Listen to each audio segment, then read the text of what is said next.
Hi VS అధ్యాపన శాస్త్రం BEd గణిత శాస్త్ర బోధనాభ్యసన శాస్త్రం 1లో భాగంగా గణిత బోధన ఆశయాలు లక్ష్యాలు 2వ అధ్యాయం అండి.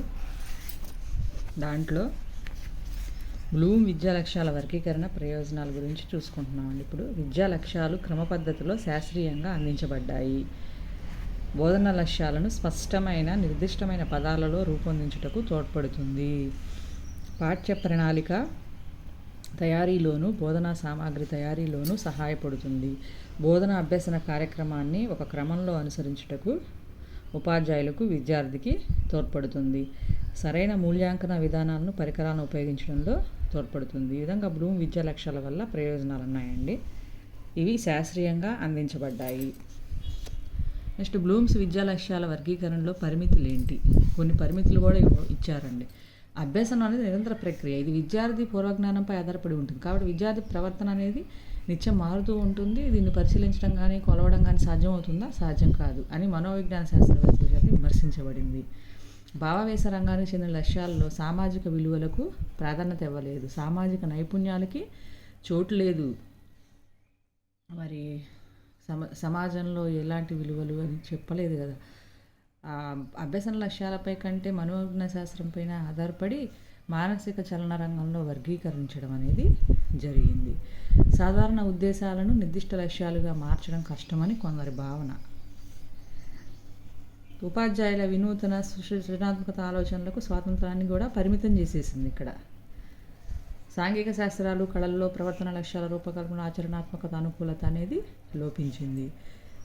మరి ఉపాధ్యాయులు తమ తరగతులను విద్యార్థులకు అనుగుణంగా బోధనకు సిద్ధమై ఉంటారు. అందుచేత సామాన్యంగా తయారు చేయబడిన లక్ష్యాల జాబితా అంతగా అవసరం ఉండదు. విద్యార్థి ప్రతి విషయాన్ని మొత్తంగానే గ్రహిస్తాడు. వారి ప్రతిస్పందన కూడా మొత్తంగానే ఉంటుంది. వేరువేరు భాగాలుగా అందిస్తే విద్యార్థులు సందిగ్ధం ఏర్పడుతుందండి. బ్లూమ్ తన వర్గీకరణ విలువల గురించి ఎక్కడా కూడా స్పష్టపరచలేదని ఆర్క్వెల్ అన్నారు. విలువల గురించి అసలు చెప్పలేదండి. బ్లూమ్ వర్గీకరణ కృత్రిమమైందని, సంపూర్ణత లేదని, అన్ని రంగాలకు ప్రాధాన్యత ఇవ్వలేదని భావించారు. కెల్లీ మరియు ల్యూటోమ్లు. ఇక్కడే 2 బిట్లు వచ్చినాయి చూడండి. విలువల గురించి ఎక్కడ చెప్పలేదని చెప్పింది ఎవరు? ఆర్క్వెల్. మరి కృత్రిమమైనది, సంపూర్ణత లేనిది, అన్ని రంగాలకు ప్రాధాన్యత ఇవ్వలేదు అని చెప్పింది కెల్లీ మరియు ల్యూటోమ్లు. అంతేకాక విద్యార్థులు కేవలం 14-15 సంవత్సరాల వయసు వరకు పాఠశాలలో ఉంటారు కదా. అప్పటికే వారు పూర్తిగా మానసిక పరిణతి ఎలా చెందుతారు? అందువల్ల విశ్లేషణ సంశ్లేషణ లాంటి ప్రక్రియలు వీరి స్థాయికి కఠినమని కూడా భావించారు. నెక్స్ట్ పై పరిమితుల దృష్ట్యా విద్యా లక్ష్యాలు వర్గీకరణ అన్నింటినీ మనం నిర్దిష్టంగా కొలవలేము. కాబట్టి బోధన ద్వారా పరిశీలించడానికి, పరీక్షించడానికి, కొలవడానికి వీళ్ళకి కొన్ని లక్ష్యాలు ఉంటాయి, కొన్ని స్పష్టీకరణలు ఉంటాయి. అవేంటంటే కింద పేర్కొనబడినవి అన్నమాట. అంటే సవరించిన విద్యా లక్ష్యాల వర్గీకరణ ప్రకారం గణిత శాస్త్ర బోధన లక్ష్యాలు స్పష్టీకరణలు ఇవి సవరించిన ప్రకారం అన్నమాట.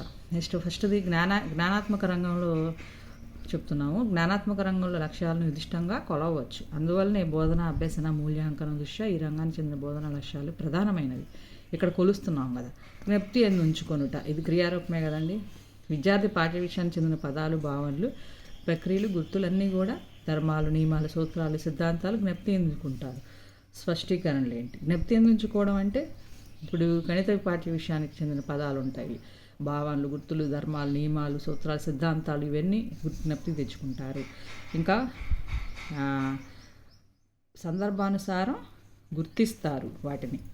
అది జ్ఞప్తి ఎందుకోవడం అంటే జ్ఞప్తికి తెచ్చుకుంటారు, సందర్భానుసారం గుర్తిస్తారు. ఈ 2 బాగా గుర్తుపెట్టుకోండి. జ్ఞానాత్మక రంగంలో ఫస్ట్ది జ్ఞప్తి ఎందుకుంటారు. అవగాహన చేసుకోవటము, ఇవన్నీ అసలు పైన చెప్పినవన్నీ కూడా అవగాహన చేసుకుంటారు. స్పష్టీకరణలు ఏంటి? వాటికి సంబంధించి అవగాహన అంటే వ్యక్తీకరిస్తుంది, గుర్తిస్తుంది, ఉదాహరణలు ఇస్తుంది, సామ్య విభేదాలను కనుక్కుంటుంది, అనువదిస్తుంది, సరిచేస్తుంది, దోషాలు ఏమైనా ఉంటే సరిచేస్తుంది, వర్గీకరిస్తుంది. ఏమైనా కామన్ ప్రాపర్టీ ప్రకారం సామాన్య ధర్మం ద్వారా అంచనా ఊహించగలుగుతున్నారు ఫలితాలు ఏంటి అని ఇంకొక ప్రక్రియల్లో ప్రతిక్షేపిస్తుంది. ఇవన్నీ కూడా అవగాహనకు సంబంధించినవి అండి. ఒకసారి చూడండి. వ్యక్తీకరించుట, గుర్తించుట, ఉదాహరణలు ఇవ్వుట, సామ్య విభేదాలను కనుగొనుట, అనువదించుట, సరిచేయుట, దోషాలను గుర్తించి సరిచేయుట, దత్తాంశాలను వర్గీకరించుట, ఫలితాలను అంచనా వేయుట, వివిధ ప్రక్రియల్లో ప్రతిక్షేపించుట. ఈ పదాలు ఎక్కడ కనపడినా కూడా అవి దేని కిందకు వస్తాయని అవగాహన చేసుకోవడం కింద వస్తాయి. ఈ వీటిలో ఒక పదాన్ని ఇచ్చేసి ఏ ప్రక్రియకి దేని కింద వస్తుందని చెప్పి అడుగుతారు ఆప్షన్స్. అట్లా బిట్ వస్తుందండి. వినియోగించడం నెక్స్ట్ నిత్య జీవితంలో వినియోగించడం. స్పష్టీకరణలు ఏంటి? విశ్లేషిస్తుంది, సమస్యలను విశ్లేషిస్తుంది, దత్తాంశ సారాంశాలని కనుక్కుంటారు, తర్వాత నూతన సంబంధాలను ఏర్పరుస్తారు, సరిపోవో ఎక్కువ అవుతుందో తక్కువ నిర్ణయిస్తారు, నూతన పద్ధతులను సూచిస్తుంది. ఇక్కడ నూతన పద్ధతులను, నూతన సంబంధాలను స్థాపిస్తుంది, నూతన పద్ధతులను సూచిస్తుంది. పద్ధతులను ఎంపిక చేస్తుంది, ఫలితాన్ని ఊహిస్తుంది, తర్వాత దత్తాంశాలను ప్రతిపాదిస్తుంది, అనుమతులను రాబడుతుంది, యథార్థాల నుండి సామాన్యీకరణ చేయగలుగుతారు. ఇవన్నీ కూడా వినియోగించడం కింద వస్తుందండి. విశ్లేషణ చేస్తారు, దత్తాంశ సారాంశాలను కనుక్కుంటారు, సంబంధాలను స్థాపిస్తారు, సరిపోతుందో ఎక్కువనో మొదలై నిర్ణయిస్తారు, నూతన పద్ధతులని సూచిస్తారు, పద్ధతులను ఎంపిక చేస్తారు, ఫలితాన్ని ఊహిస్తారు, ప్రతిపాదన దత్తాంశాలను చేస్తారు, అనుమతులను రాబడతారు, యథార్థాల నుండి సామాన్యీకరణ చేస్తారు. ఈ విధంగా జ్ఞానాత్మక రంగం అయిపోయిందండి. ఇంతటితో వీడియో ముగిస్తున్నాను. Thank you.